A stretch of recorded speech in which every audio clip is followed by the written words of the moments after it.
ごめんなさい。びっくりさせましたか？後ろから近づかれるのって好きじゃないのさ。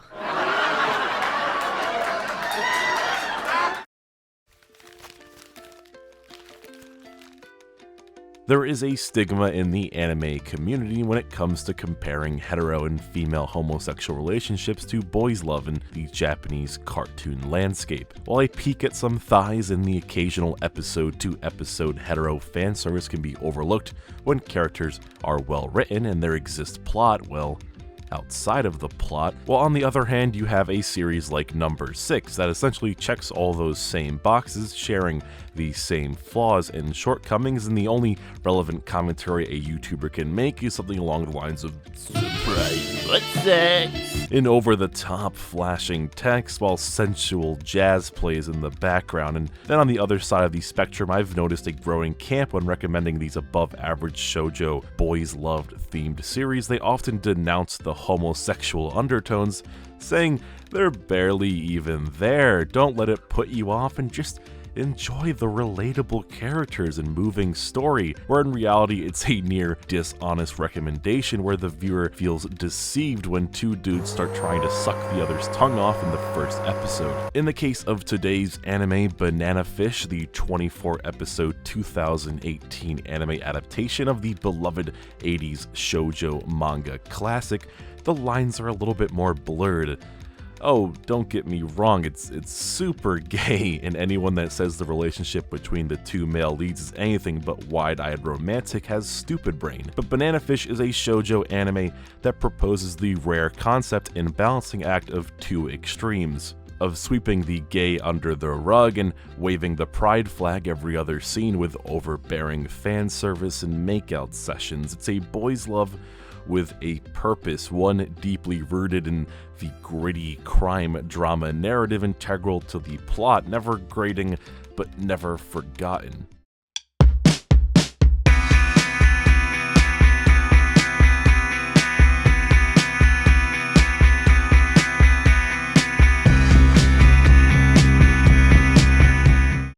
The titular banana fish, a phrase uttered by the mad when a soldier opened fires on his own men. The last words of a dying man collapsed in an alleyway. An unknown, a web connecting, binding, and creating crooked alliances, shady organizations, and powerful, ruthless individuals. A mystery to our two protagonists. Ash Lynx, a trained killer and gang leader, and Eiji Okumura, the pure-hearted, ever-trusting, wide-eyed photographer's assistant from Japan, wrapped up in the mysteries behind the origins and meaning of Banana Fish, the power it holds and the lives it ruins, under the backdrop of a gritty, modern-day New York. This is a story about characters facing an immovable force, immeasurable odds, a world without rules based on power and greed, rising up and challenging the poor hand you were dealt with, and after all that, well, not really coming out on top. It's always one step forward, two steps back. For every extended stay in a $1 million condo, you have a hideout in an abandoned subway tunnel, clinging onto the scraps you have left, licking your wounds after confronting that immovable wall, and that wall hitting back. There aren't really any winners, just better losers. It's an homage to the many a classic literature, with its title coming from J.D. Salinger's A Perfect Day for Banana Fish, sharing in themes of futility and true innocence, walking the ever-thinning line of adult sexuality and childhood innocence, to its reference of Ernest Hemingway's Islands in the Stream, where the protagonist is also tested in a world where the rules no longer work, and where justice and fairness are absent.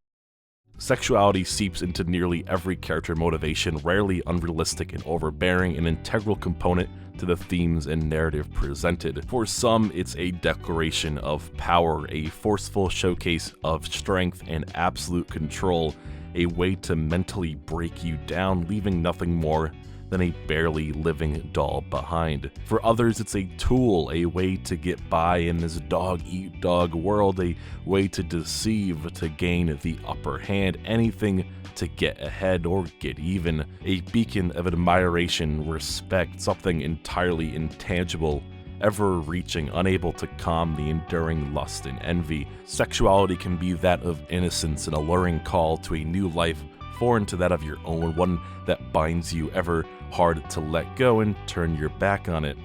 It's gay with a purpose. Alright, I'd be lying in saying that every use of it has a purpose, like there is no symbolism behind our main character wearing his jacket the way he does while walking through Chinatown. Eiji is just a proud, independent boy who's feeling himself and not afraid to show off. But those moments not integral to the plot or character motivation are, for the most part, far and few between. If there was one word to describe the characters within Banana Fish's gritty world, it would be disposable. The light fades from their eyes and they drop limp. No last words, closing monologues, or final farewells accompanied with melancholic piano keys or the light strumming of somber strings. They're just gone. Characters set up for more with several lines of thread connecting them to numerous events current or soon to be.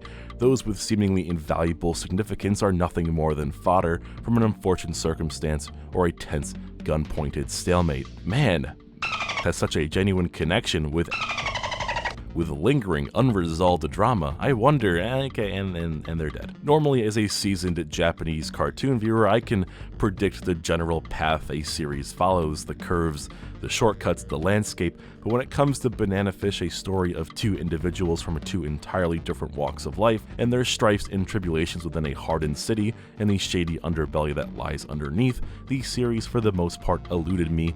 At least the first half did. The anime rarely follows any given straight New York street, and while I always felt I understood the destination, the several detours, shortcuts, and U-turns that were made en route all contribute to never really getting a feel for what character will end up where new allegiances would fall, and what tribulations would surface again. And sure, as a viewer, that means you're fully aware that good times will never last, and for every peaceful scene of recollection and laughs, there's tragedy not too far off, but never really knowing when or what tragedy will strike kept the series, for the most part, feeling fresh. Depressingly fresh, sure, but fresh nevertheless. The second half of the series, on the other hand, very much falls under second verse, same as the first. With our male leads being kidnapped, imprisoned, held hostage, and traded more than a pair of holographic Charizards during recess, it all comes off feeling like a big game of morally gray Guess Who for ownership of our characters' well-beings. From his literal 200 IQ meme status and near perfect accuracy, it's safe to say that Ash Lynx is equipped with several layers of the latest and greatest animated plot armor. Gunfights in the second half begin to lose most tension and fun when enemies repeatedly fail to land a shot even in the most vulnerable circumstances. This annoyance also increases tenfold when your average thug or mobster are replaced with a group of trained mercenaries, failing to land even a glancing blow on our blonde, handsome lead with a Gatling gun yards away. Insert your favorite stormtrooper meme here. The first half of Banana Fish is carried heavily by its underlying mysteries, from the titular Banana Fish and its identity and origins to the puzzling Ash Lynx and what he's capable of, and the dark past hidden behind those pair of jade green eyes. So when answers to these questions and many others are on the table, the second half heavily relies on your interest in Ash as a character and whether or not you care about his well-being and ongoing strifes. Personally, I very much did have a stake in his story, but your shoujo-related mileage may vary. The time period for the adaptation was also changed, updating the 1980s setting to that of modern 2018, and I suppose you have to ask yourself whether or not this change was warranted. While on one hand, your characters can now use cell phones with notches in them to communicate rather than payphones or home phones, so yeah, that's a plus, I guess. But yeah, on the other hand, directly translating 80s social commentary and themes to the modern era essentially antiquates most, if not all, of the core values the source material hoped to get across, so yeah, slight negative there. But then again, lines like, "This city is like my own backyard," and "We're from different worlds" were generic even at the manga's conception, and even more so in the current year. So why modernize some aspects but not bring up such dated, overused sayings and themes up to speed? Like, I don't hear a lot of teens referencing the Gremlins or classic literature in the current year. I mean, why update it at all? Was it a 9/11 thing? It was probably a 9/11 thing. From a technical perspective, Banana Fish is just alright. Animation and art are passable, with the occasional highs rarely suffering from any noticeable and distracting lulls in production, which is commendable from being a two-core Mappa production. As a born and raised New Englander, to describe Banana Fish's setting of New York would be aesthetically accurate, but tonally inconsistent. Inspiration for the locations from Cape Cod to the Big Apple to Los Angeles feel like they were researched and scouted entirely through a set of miscellaneous postcards and an afternoon of mildly intensive Google image searching. It's always vague, dank alleyway, vague abandoned warehouse, landmark, vague bar, all super surface level and rarely serves as a proper extension to the narrative like any good setting should. Direction in general is severely lacking, having no solid recollection of any interesting visual choices, as this is clearly an anime carried by its source material rather than one that properly builds on it. The OST, on the other hand, is far more interesting, varied enough with your occasional generic crime gangster tracks holding back the more notable ones, including these trip-hop jazzy arrangements alongside some melodic piano accompaniments, topped off with these moody guitar riffs and synths. This is a score that knows when to linger in the background and when to take center stage, adding much needed atmosphere, tension, and just overall style to your typical dull expositional conversations. The first opening slaps, even if the percussion sounds like Stomp is having a sold-out show in the room above me.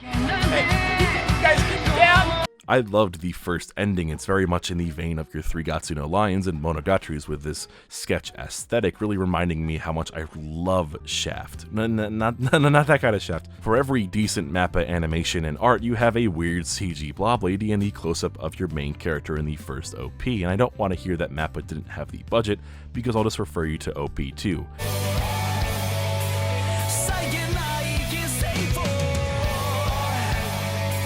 That shit looks like sex and sounds like a choir of cherubs caressing every individual fold of my inner ear.